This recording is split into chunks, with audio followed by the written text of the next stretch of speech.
物を壊したり暴力を振るったり爆音を立てたり誰かの悪口を言ったり人の嫌がることをしたりすることが最も知恵を使わずに誰かの関心を引くことができるという行為なんです。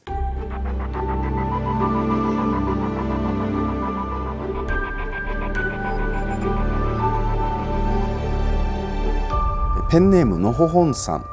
39歳女性からいただいたお悩みです。現場で40代の女性に嫌がらせを受けています。聞こえるような悪口、冷やかし、悪態が毎日あります。最近はばい菌扱いされました。あと周りで誰かが作業で失敗すると私の呪いやと周りに聞こえるように大声を出して笑います。上司に相談してもその程度と言われ現場移動をお願いしても相手にされません。現場の人たちは40代の女性側について一緒に悪口や私の動きを見てクスクス笑っています。私も相手をしないように作業に集中して黙々と仕事を片付けています。ただ母子家庭なのでよく考えて動かないと生活があるので転職か我慢か迷っています。アドバイスをいただけたら嬉しいです。ダンマパーダという、お釈迦様の教えを記した経典があります。このダンマパーダの中にこんなくだりが登場します。汚れのない人、罪のない人、清らかな人を損なえばその愚か者にこそ悪は戻る。逆風に投げた微塵のごとく。これはどういうことかというと、心の清らかな人に対してもし悪口を言ったり、それから意地悪をしたり危害を加えるようなことがあれば、その悪口を言ったり危害を加えた人に悪が戻ってくる。例えば逆風ね、風が吹いてくるその風に対して向かってくる向かい風に対して埃を掴んでバーッと投げつけたら、その向かい風に対してドーンと塵投げたら当然その塵がまた自分の方にバーッと戻ってきますよね。でその逆風に向かって投げつけたゴミ、塵が自分に戻ってくるように、その悪口を言った人、その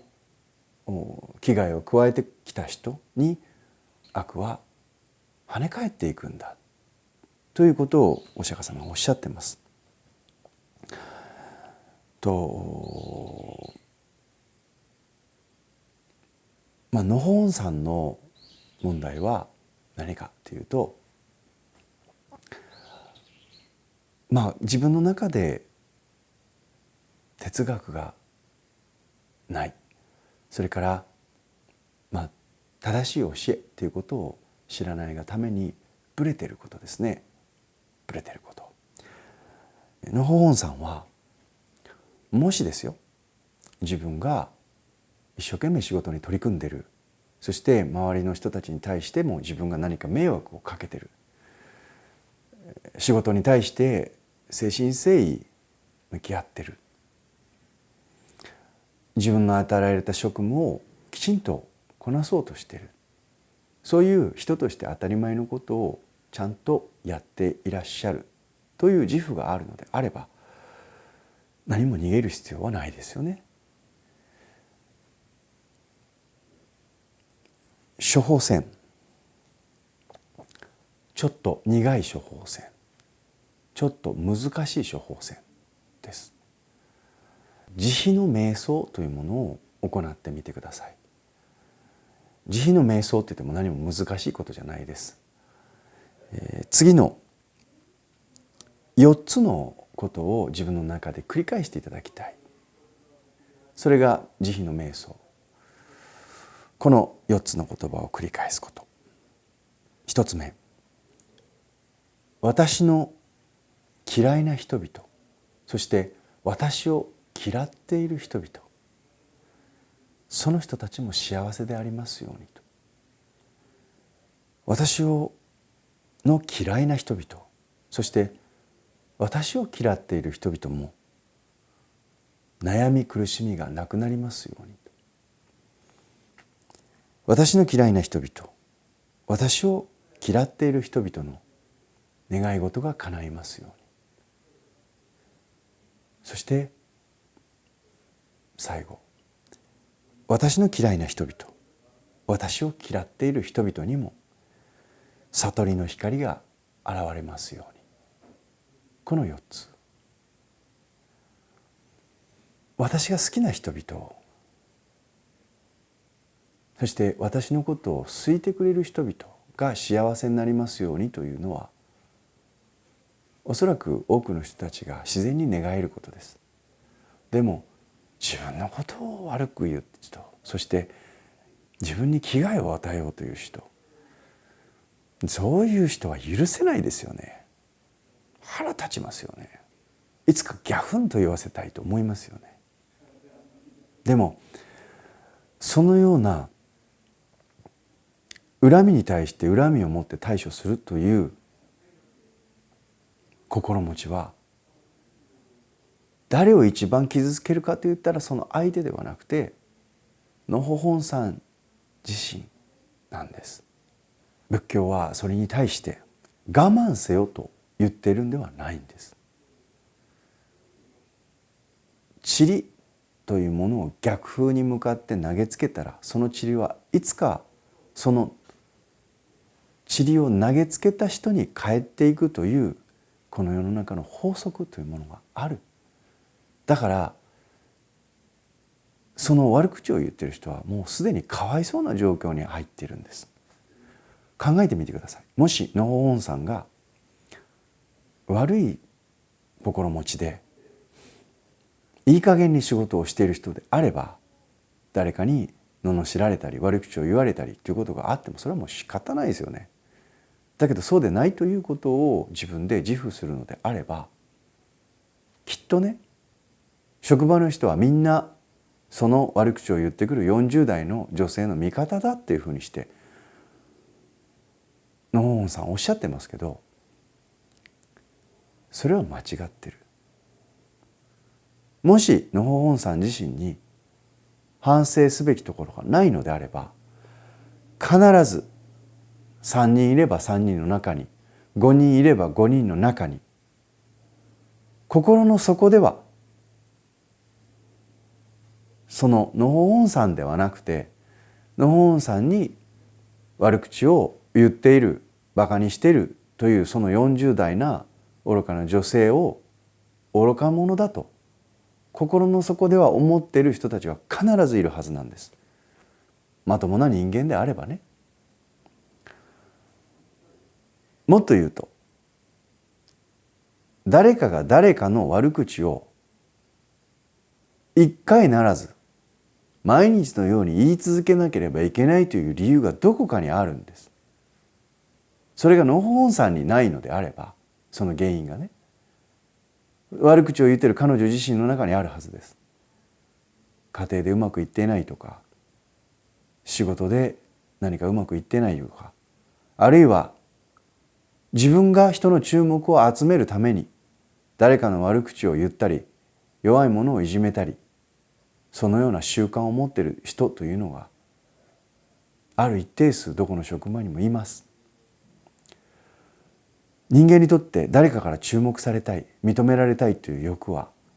ものすごく強く根深く誰にでも横たわっています。覚えておいてください。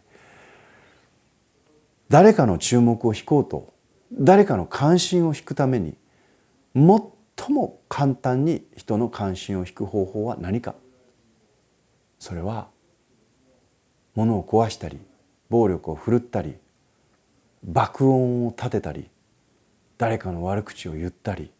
人の嫌がることをしたりすることが最も知恵を使わずに誰かの関心を引くことができるという行為なんです。暴走族を見てください。なぜ彼らは真夜中に寒いのを我慢して、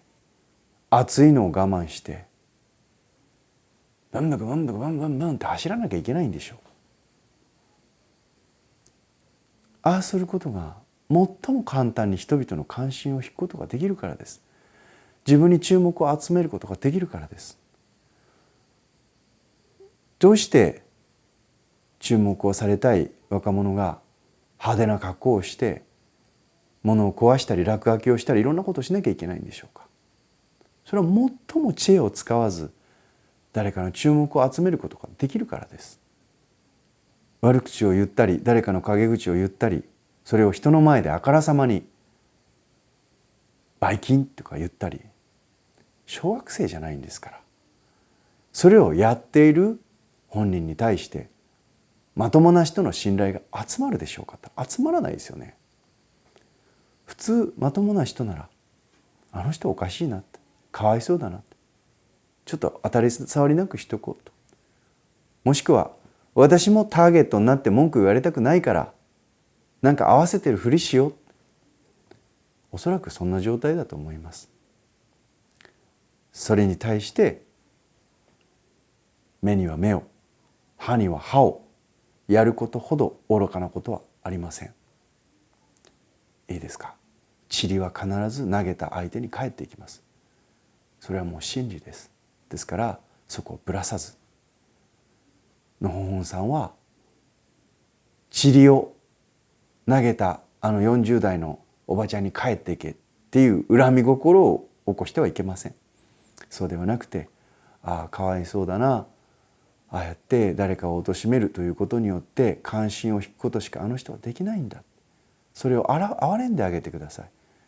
そしておそらくその方は職場に来てそんな醜態を晒すという必要があるのであれば、きっと家庭でもうまくいってないかもしれないし、その人自身が心の底に深い闇を抱えてらっしゃるという可能性があります。ですから逆にね、のほほんさんは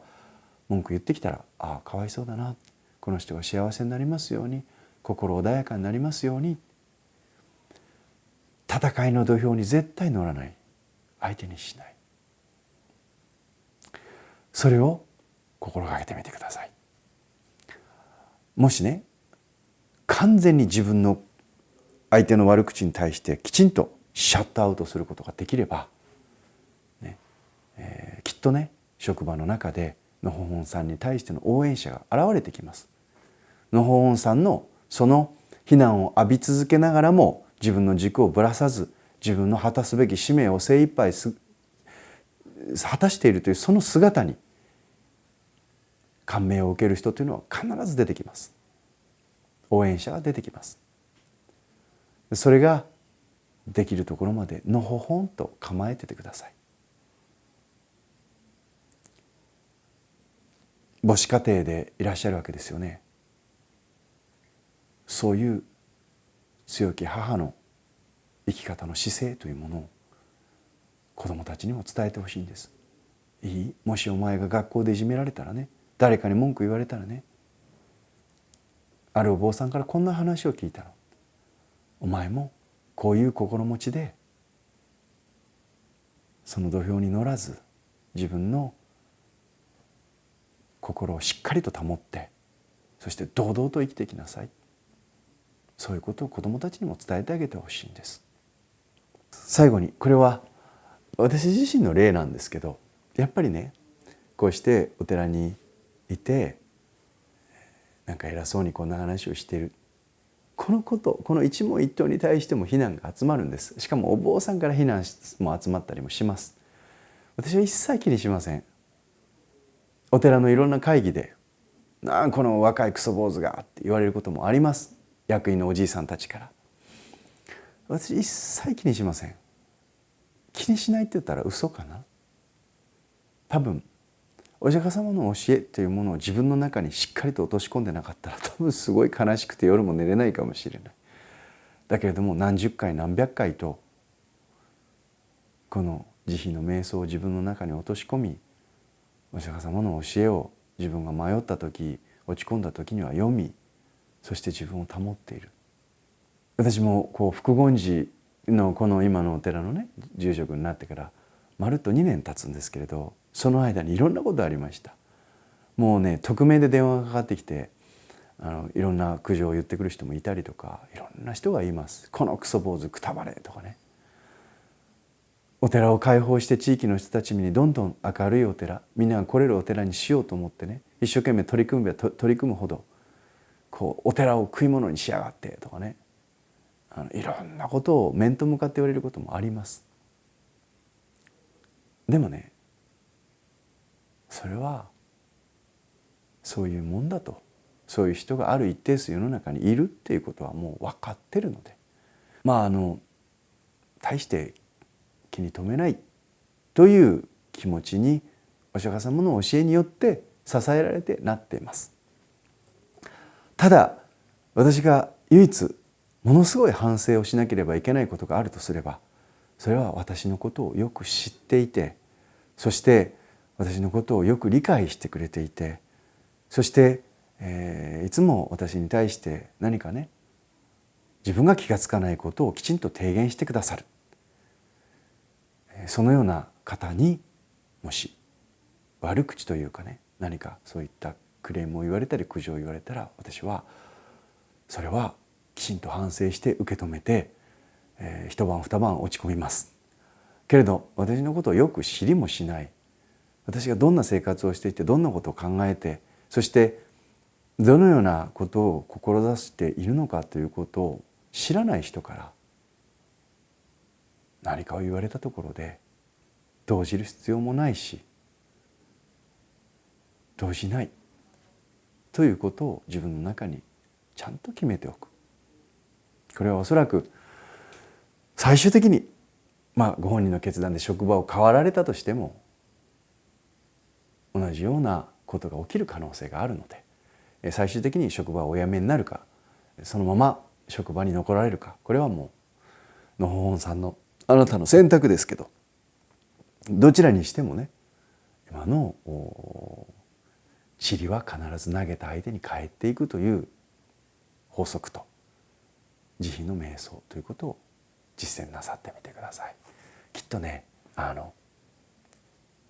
そのあなたの在り方がきっとね、母としての在り方であり、そして子供にとっても大きな力になっていくと思います。頑張ってくださいね。応援してます。